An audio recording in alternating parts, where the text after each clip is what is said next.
Jesus, amém. Vamos louvar ao Senhor Jesus Cristo, lendo a sua palavra nesse momento. Vamos continuar lendo o capítulo 13 de Apocalipse, de onde paramos. Em honra ao único Deus que existe, Pai, Filho e Espírito Santo, lemos a palavra do Senhor Jesus Cristo, assim como ela está escrita no livro de Apocalipse, capítulo de número 13, verso de número 11 em diante. Antes de começar a ler, vamos só lembrar aqui do que já lemos passadamente, no passado, né? Na pregação passada. Estávamos vendo que o dragão, o inimigo, ele estava perseguindo a mulher, o povo de Deus. A mulher foi salva por Deus e foi para o deserto, no lugar preparado para ela, um lugar onde ela passará 1260 dias. O dragão ele se põe em pé na areia do mar, e do mar surge a besta, que é o anticristo. E paramos quando vimos o anticristo perseguindo o povo de Deus. Onde o apóstolo João ele escreve aqui no livro de Apocalipse aquilo que está escrito no livro de Jeremias, capítulo de número 15, verso de número 2. Quem há de ir para o cativeiro irá. Se alguém há de ser morto a espada haverá de ser. E paramos nessa afirmação, onde logo após ela, está escrito que esse é o tempo no qual o povo santo de Deus deve perseverar e confiar. Vemos aqui no capítulo de número 13 o surgimento do anticristo, do seu império e de toda perseguição explícita e mundial ao povo de Deus. É importante lembrar e ter sempre na consciência que a partir do capítulo 13 em diante, começa-se a grande tribulação, o tempo do anticristo, o tempo em que ele vem à terra, o tempo em que ele vai a Jerusalém e ele começa a perseguir o povo de Deus. Do Apocalipse 13 em diante começa a grande tribulação. E não temos sequer ainda o arrebatamento acontecendo. Mas vamos ler, já vemos o surgimento do anticristo, vamos continuar lendo o capítulo de número 13, verso de número 11, em honra a Jesus Cristo somente, que destrói o anticristo e todo o mal. Apocalipse 13, versículo 11. Diz assim a palavra do Senhor, continua dizendo João. Então vi outra besta subindo da terra. Ela possuía 2 chifres como um cordeiro, mas falava como um dragão. Exercia toda a autoridade da primeira besta e em nome dela e fazia a terra e seus habitantes adorarem a primeira besta cujo ferimento fatal fora curado.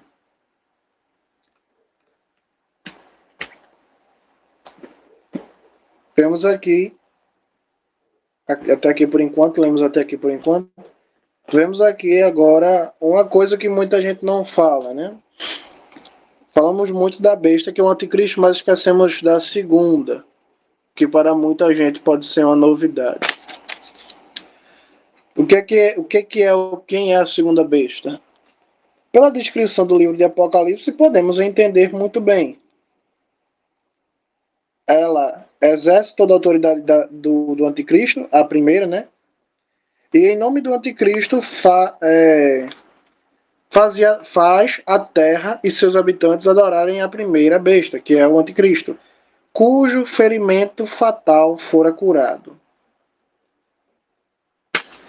E o que é que além do mais, esse segundo enviado do inferno ele faz? Versículo de número 13. Ela realiza grandes milagres, chegando a fazer descer fogo do céu à terra para mostrar-se aos homens. Ela engana o povo que vive na terra por meio dos milagres que lhes são permitidos realizar na presença da besta e lhes diz que façam uma imagem em honra da besta que fora ferida pela espada, mas que voltou a viver.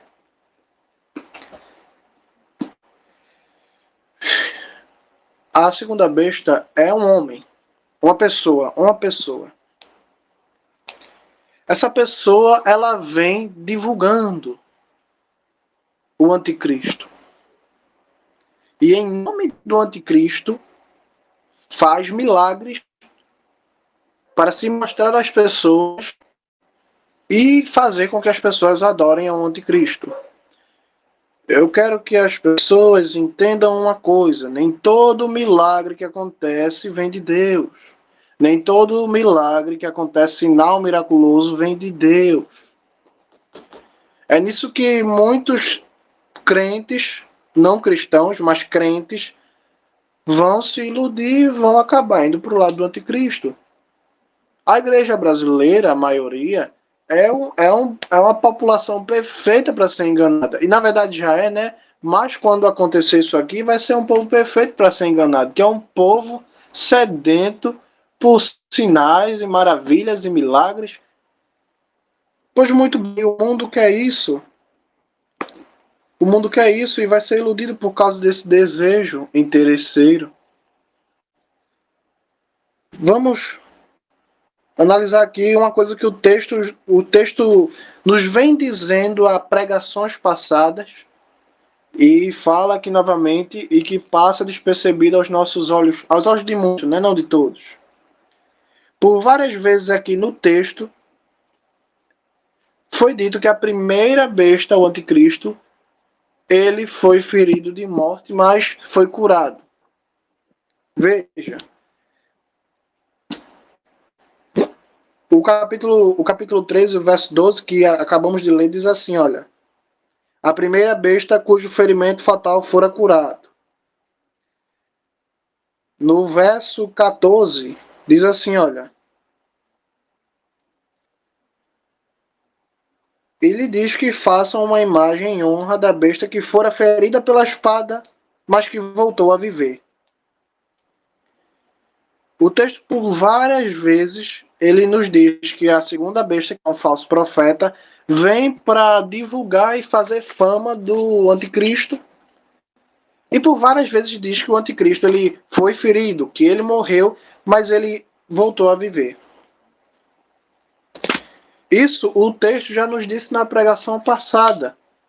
Veja, vamos voltar a alguns versículos. Apocalipse, capítulo de número 13, verso de número 1. Quando aparece o anticristo: vi uma besta que saía do mar com 10 chifres e 7 cabeças. Sobre seus chifres haviam 10 coroas reais e sobre suas cabeças nomes blasfemos. A besta que viera semelhante a um leopardo, mas tinha pés como os de urso e boca como de leão. O dragão lhe deu seu poder, seu trono e grande autoridade. Uma das cabeças da besta parecia ter sofrido um ferimento fatal, mas o ferimento fatal foi curado, e o mundo todo maravilhado seguiu a besta. Então entendam uma coisa aqui. O anticristo, ele vem especialmente para enganar os judeus. Ele se apresenta como Cristo, mas não é Cristo, por isso é chamado de anticristo, falso Cristo.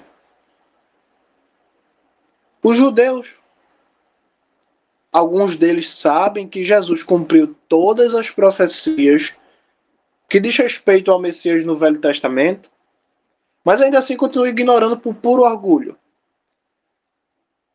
Os judeus eles sabem muito bem que quando o Messias vier, ele vai ser morto e ele vai ressuscitar. Jesus Cristo ele cumpriu essa promessa. Inclusive, o Antigo Testamento, o livro de Isaías, dá detalhes que o Messias seria enterrado, sepultado junto com os ricos, o que aconteceu com Jesus. Jesus foi sepultado por José de Arimateia, um homem rico, em um sepulcro que não foi utilizado, cavado na rocha, coisa que só acontecia com pessoas ricas. A Bíblia diz que o Messias ele iria ressuscitar e Jesus ressuscitou ao terceiro dia, como diz a profecia do Messias. Só que os judeus rejeitaram Jesus. Os judeus não aceitaram Jesus. Não estou dizendo todos, né? Estou falando de modo generalizado, mas eu sei que não todos são assim. Alguns aceitam Jesus e continuam se convertendo ainda, por graça e misericórdia de Deus. Mas a maioria não aceitou a Jesus. Então, é um povo que, me desculpe a expressão, mas rejeitando o Messias, abriu brecha para o inimigo agir. O Muro das Lamentações, que é um ponto turístico clássico, importantíssimo em Israel, que nenhuma caravana deixa de passar. Algumas das irmãs aqui já foram até lá. Vocês veem nas imagens, gravações, vídeos, fotos, você sempre vai ver um judeu lá encostado no Muro das Lamentações, fazendo orações, colocando papel com orações escritas nas brechas dos tijolos do muro. A maioria deles vão lá somente para clamar a vinda do anticristo. Que eles sempre vão lá e falam: Deus nos dá o Messias, que o Messias apareça, sendo que o Messias já apareceu. Então eles estão clamando pelo anticristo, infelizmente. Os judeus, sabendo que o Messias ele vai vir, ele vai morrer, ele vai ressuscitar, Jesus cumpriu, Jesus é o Messias, ele cumpriu, mas eles não querem saber. Então vem o inimigo com o anticristo e faz aquilo que eles estão esperando. Um líder que vai vir, vai morrer e vai ressuscitar. Por isso que a Bíblia diz aqui, olha, no capítulo 13, verso de número 3, diz assim, olha, uma das cabeças da besta parecia ter sofrido um ferimento fatal, mas o ferimento fatal foi curado e o mundo todo, maravilhado, seguiu a besta. Veja bem, o mundo todo está maravilhado. Por que o mundo todo está maravilhado? Porque justamente os judeus estão esperando aquilo que não deveriam esperar. E quando vem esse teatro do inimigo, vão ficar todos maravilhados. Vão todos adorar a besta. A besta ela não somente vai agradar os judeus, mas também os árabes, os muçulmanos e também os católicos. Porque a Bíblia diz que esse enganador ele vai ter um poder de diplomacia, de fazer a cabeça das pessoas tão grande, que ele vai fazer com que todos os impérios, todos os países da Terra cedam o poder a ele. Ele vai ter uma lábia muito grande. Por isso que aqui no texto, nessa parte que estamos lendo, vai repetir várias vezes que foi ferido, mas foi curado, morreu, mas ressuscitou, foi ferido à espada. Então vejam que é o ponto onde a gente vê agora a enganação para os judeus. A gente viu aqui a segunda besta. Ela sobe da terra, ela possui 2 chifres como um cordeiro, mas fala como um dragão. Como a gente leu, verso de número 11. Então vi outra besta subiu da terra, ela possuía 2 chifres como um cordeiro, mas falava como um dragão. Gosto muito de como Deus ele nos explica as coisas certamente e com detalhes. Ao dizer que a segunda besta vem como um cordeiro, nos dá toda a explicação de que a aparência vai ser muito bonita, a conversa vai ser muito convincente. As palavras que saem da boca são somente frutos do maligno. A Bíblia diz no verso de número 13 que essa segunda besta ela realizará grandes milagres, chegando a fazer descer fogo do céu à terra para mostrar-se aos homens. Muitas pessoas perguntam e debatem sobre esse fogo que vai cair do céu. Será que é fogo mesmo? Será que não é bomba atômica? Será que não é poder de exército, de tiro, de bomba? As pessoas ficam debatendo muito isso. e especialmente as pessoas que não creem em Jesus. Mas aqui a Bíblia está sendo bem clara que essa segunda besta realizará grandes milagres, chegando a fazer descer fogo do céu para mostrar-se aos homens. A Bíblia está falando literalmente que haverá sinais, milagres, feitos para iludir a quem não segue a Jesus. Versículo de número 14 diz da segunda besta: ela engana o povo que vive na terra por meio dos milagres que lhes são permitidos realizar na presença da besta. Ele diz que façam a imagem em honra da besta que fora ferida pela espada, mas que voltou a viver. Aqui chega o segundo ponto da ilusão que está sendo feita para que os judeus caiam como um patinho. Os judeus, eles sabem muito bem que antes que o Messias apareça, a profecia diz que antes que o Messias apareça publicamente, haverá primeiro um profeta que vem para dar testemunho dele. Isso já aconteceu. João Batista aparece publicamente primeiro que Jesus. E os judeus sabem muito bem disso. Que o Messias, quando ele aparecer, aparece também alguém, um profeta, que dá testemunho dele. Olha, ele é o Messias, um profeta que propaga sobre ele. Só que como eles não aceitaram Jesus, fica a brecha para o inimigo iludir. E o inimigo vai fazer isso justamente com o anticristo e a segunda besta. Muitos teólogos, muitos pastores, eu já vi diversas vezes dizendo que o anticristo e a segunda besta e o dragão, que é o inimigo, são a trindade do mal, a imitação do Pai, do Filho, enfim. Mas não é bem assim. A segunda besta não é uma imitação da trindade de Deus. A segunda besta é uma imitação de João Batista. Eu vou mostrar porque os judeus eles sabem que antes do Messias aparecer, tinha que vir primeiro um profeta falando que ele viria. Tem duas profecias principais no Velho Testamento que os judeus sabem muito bem, só não aceitaram que Jesus e João Batista cumpriu. A primeira profecia que eu quero mostrar é no livro de Malaquias, no capítulo de número 3, verso de número 1, que diz assim, olha: vejam, envio o meu mensageiro para abrir o caminho diante de mim. E o Senhor, a quem procuram, chegará de modo repentino ao seu templo. Sim, o mensageiro da aliança de quem vocês se agradam. Observem, eis que ele vem, diz o Senhor dos Exércitos. Glória a Jesus somente. A profecia que diz assim, olha, vejam, envio meu mensageiro para abrir o caminho adiante de mim. E o Senhor, a quem procuram. Primeiro vem o mensageiro para abrir o caminho para o Messias, depois vem o Messias. Isso aconteceu com Jesus Cristo e João Batista. João Batista vem, ele cumpre a profecia e ele anuncia Jesus. A segunda profecia que eu quero mostrar sobre o profeta que veio antes de Jesus Cristo, que é João Batista, né?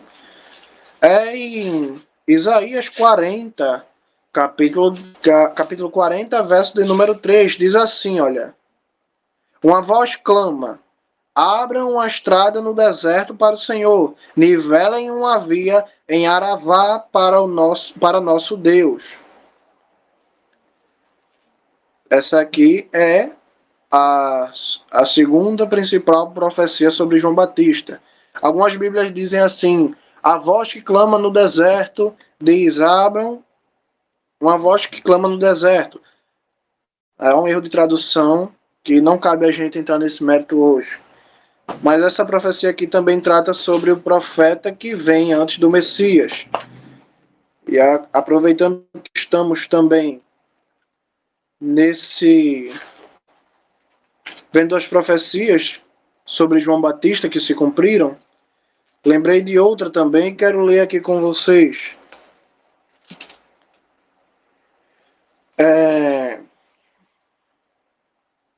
Livro de Malaquias, capítulo de número 4, verso de número 5. Diz assim, olha: Vejam, eu enviarei a vocês Elias, o profeta, antes da vinda do grande e terrível dia do Senhor.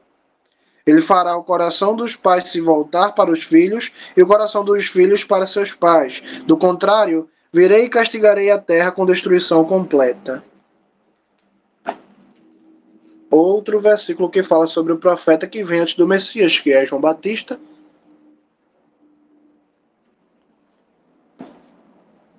E Jesus Cristo, que é o Messias. Os próprios judeus sabem tanto desses versículos que eu li, desses três, e muito mais, que quando João Batista apareceu, eles perguntaram, você é o Messias? Ele falou, não. Eles perguntaram, você é o Elias? Ele falou, não. Eles falaram, então quem você é? Ele falou, eu sou a voz que diz no deserto, abra um caminho para o Senhor. Enfim, é o livro de Isaías. Aí perguntam a Jesus quem era João Batista. João Batista fala, é sobre ele que o Velho Testamento, o Tanar, as Escrituras, dizem que ele é o Elias, que ele é o mensageiro enviado antes do Messias. Mas enfim, visto que os judeus não aceitaram Jesus Cristo, não aceitaram a João Batista, então fica uma brecha, eles esperando algo que não deveriam esperar, e o inimigo se aproveita disso. Vem aqui um falso profeta, segundo a besta, divulgando para todo mundo que agora chegou o Messias. E essa besta ela faz milagres. Essa besta ela faz sinais, ela faz cair fogo do céu. Por que eu estou dizendo que essa segunda besta ela é um falso profeta? Se até esse ponto da história, o livro de Apocalipse não revelou que era um profeta. Bem, até esse ponto da história. Mas se a gente for lá no livro de Apocalipse, capítulo de número 19, verso de número 20, quando o Senhor Jesus Cristo ele vem para destruir o anticristo e o seu império, diz assim, olha, Apocalipse 19, verso 20. Mas a besta foi presa e com ela o falso profeta que em sua presença havia realizado milagres usados para enganar aqueles que receberam a marca da besta e adoraram sua imagem. A besta e o falso profeta foram lançados vivos no lago de fogo que arde com enxofre. Os demais foram mortos pela espada que sai da boca daquele que está montado no cavalo, e todas as aves se fartaram com a carne deles. A gente pulou alguns capítulos do livro de Apocalipse, mas para mostrar que a segunda besta é um falso profeta, é um homem, um falso profeta que vem para iludir as pessoas, se passando por João Batista, e o anticristo se passando por Jesus Cristo, que o anticristo não é Cristo, enganando assim os judeus. É dessa forma, por meio da ilusão, que a gente vai ver, quem estiver vivo, né? Quem viver até lá, vai ver Jerusalém sendo pisada, trilhada e esmagada pelo anticristo. É assim que ele vai entrar lá dentro, iludindo por meio de ilusão. Vamos continuar lendo o capítulo de número 13. Apocalipse, capítulo de número 13. Vamos seguir lendo do verso 14. Ela engana o povo que vive na terra por meio dos milagres que lhes são permitidos realizar na presença da besta. Ele lhes diz que façam uma imagem em honra da besta que fora ferida pela espada, mas que voltou a viver. Verso 15. Foi-lhe permitido soprar na imagem da besta para que ela pudesse falar e fazer que fossem mortos todos os que se recusassem a adorar a imagem. Também obrigou todos, grandes e pequenos, ricos e pobres, livres e escravos, a receberem certa marca na mão direita ou na testa, para que ninguém pudesse comprar nem vender, a não ser quem tivesse a marca, isto é, o nome da besta ou o número do seu nome. Aqui a sabedoria é necessária. Aquele que compreende deve calcular o número da besta, porque é o número de uma pessoa, e seu número é 666, 666, 666. Acabamos o capítulo de número 13. Vamos explicar o que acabamos de ler. Vamos entender o que acabamos de ler. Essa segunda besta, ela chega, ela faz a fama para o anticristo, ele divulga o anticristo, e ela manda que todos se reúnam e façam a imagem do anticristo em adoração ao anticristo. Quando fazem essa imagem, essa estátua, é permitido, Deus permite que a segunda besta sopre na imagem e que a imagem agora fique viva. E essa imagem agora ela decide que quem não adorar a imagem, quem não adorar o anticristo, vai ser morto pela espada. Vai ser morto quem se acusar a adorar a imagem. O que é que a gente pode dizer disso aqui? Minhas irmãs, a gente está num tempo tão estranho que eu não sei dizer se essa imagem vai ser de pedra ou se essa imagem vai ser um robô. Sinceramente, eu não sei. Quando eu era pequeno, eu imaginava que fosse uma imagem de pedra, que fosse receber uma vida, fosse receber vida. Mas a gente vem vendo tanta inteligência artificial, robô, sistema. Hoje em dia a gente vê, vamos dizer assim, estátuas, né, eletrônicas que falam, se mexem, conversam, que sinceramente eu não sei o que pensar. E eu não posso saber como vai ser porque eu nunca fui no futuro, né? Mas a gente fica refletindo se realmente vai ser uma imagem de pedra, se vai ser uma imagem de ouro, se vai ser uma imagem, um holograma, se vai ser um robô, a gente não sabe. Tudo que a gente sabe é o que está escrito aqui no livro sagrado. A segunda besta também obrigou a todos, grandes, pequenos, ricos e pobres, livres e escravos, a receberem certa marca na mão direita ou na testa. Aqui também eu quero refletir. Não vou dizer que sim nem que não, mas sinceramente, a gente também, como eu volto a repetir, a gente está vivendo num tempo tão estranho que às vezes eu fico pensando se realmente é um chip, se não é um sensor que colocam na pessoa. Que hoje em dia a gente vê aqui no Brasil, se não me engano, em Minas Gerais, há uma rede de supermercados que está fazendo dos seus clientes, um banco de dados dos seus clientes, onde a pessoa chega, coloca a face diante do sensor para no caixa eletrônico, coloca a sua face diante de um sensor, diante de um scanner. Esse sensor ele vai, foca na cara toda da pessoa, mas especialmente na testa.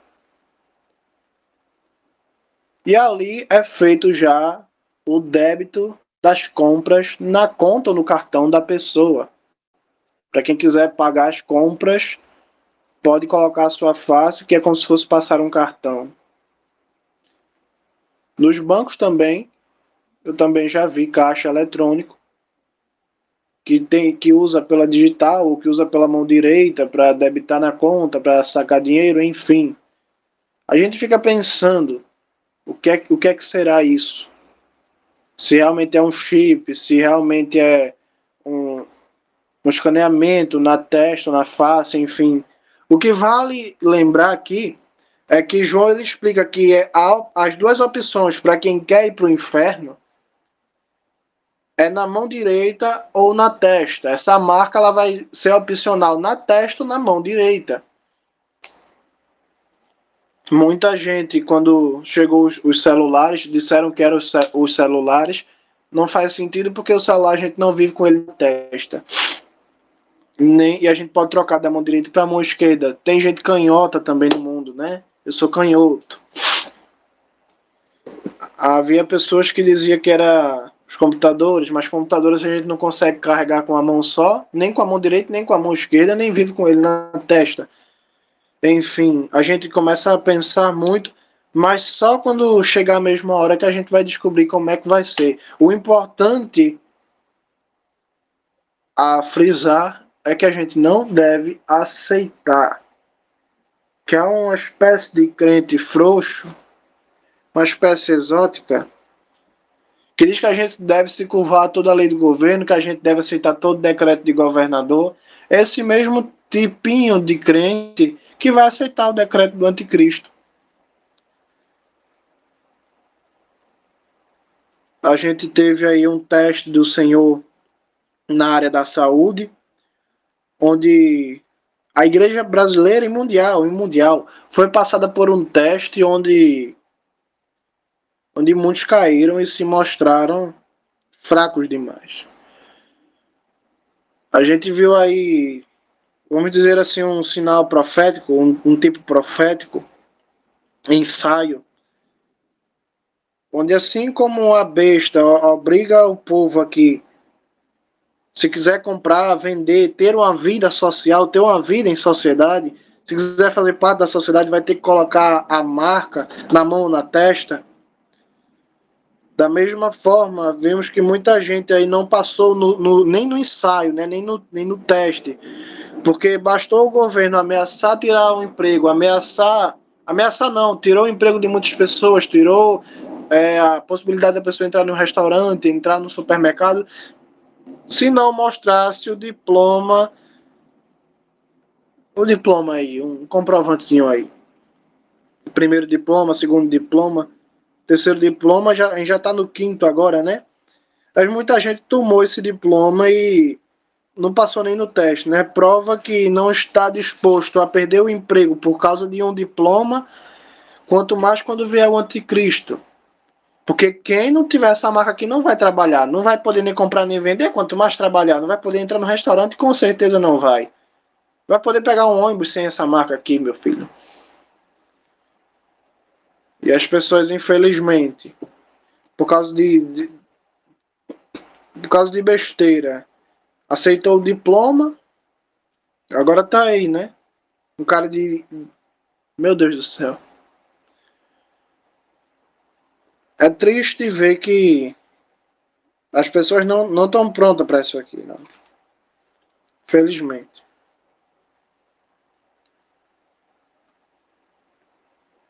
Antes da gente começar a falar do número,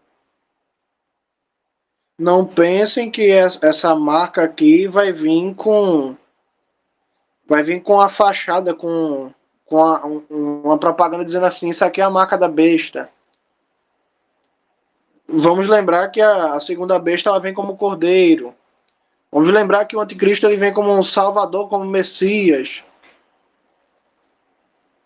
Isso aqui não vai ser explícito para o povo. Porque se o povo souber que isso aqui é mal, que essa marca aqui é mal, ninguém vai colocar. Então vamos lembrar que a gente pode pensar que é um chip, mas pode não ser, pode ser outra coisa. A gente pode pensar que possa ser um símbolo, uma tatuagem que eles coloquem na mão, pode não ser, a gente tem que estar preparado para tudo. Porque isso aqui não vai vir com um aviso, olha, aviso, isso aqui é contraindicado para quem lê a Bíblia. A gente precisa mais abrir o olho no que a gente coloca dentro da nossa casa e no que a gente coloca na nossa vida. Porque isso pode acabar nos levando para o inferno. Não pense que todo mundo vai sair divulgando na época, olha, a marca da besta está pronta. Não vão divulgar dessa forma. Por favor. Então muita gente falou, não, que o diploma que o governo está dando não é a marca da besta, isso é questão de saúde. Minha gente, não vai ser propagado para todo mundo saber que é a marca da besta. Vamos ser mais inteligentes. Deus nos criou seres inteligentes, não como animais. Verso de número 17. Para que ninguém pudesse comprar nem vender, a não ser quem tivesse a marca, isto é, o nome da besta ou o número do seu nome. A marca da besta é o nome do anticristo, da besta, ou o número do seu nome. Aí a gente começa a pensar, como é que esse número vai estar escrito? Vai estar escrito em números? Vai estar escrito em código de barras? Como é que a gente vai saber disso? Vai seguindo aqui o versículo para dizer como é que a gente vai saber disso. Versículo de número 18. Aqui a sabedoria é necessária. Aquele que não compreende deve calcular o número da besta, porque é o número de uma pessoa. E seu número é 666. Esse número, João diz que para entender esse número a sabedoria é necessária. Quem não compreende, aqui a sabedoria é necessária. Vai ter que calcular o número. Essa marca vai ter alguma forma de nós calcularmos e chegarmos no número 666. Muitas pessoas fazem teorias sobre o que é esse número, dizem que está no grego, dizem que está no aramaico, dizem que está no hebraico. Eu até hoje nunca vi nada coerente, nada concreto para dizer sobre esse número. Nem Jesus me revelou. Então, sobre esse número 666, eu só posso dizer o que está escrito, que quando estivermos diante dessa situação, vamos conseguir calcular e chegar nessa soma exata. Porém, até aqui, nenhum teólogo, nenhum pastor, ninguém tem uma explicação sobre esse número, nem eu. E os que tentam explicar acabam ignorando alguns detalhes da Bíblia ou adicionando detalhes à Bíblia que não era para adicionar. Ou, enfim, só passam apenas de teorias. Eu não entendo. Se alguém entende, por favor, fale. Mas eu me limito a dizer aquilo que o Senhor Jesus me revela. Amém? Deus nos abençoe sempre e nos conceda a sua paz. Essa foi a pregação de hoje.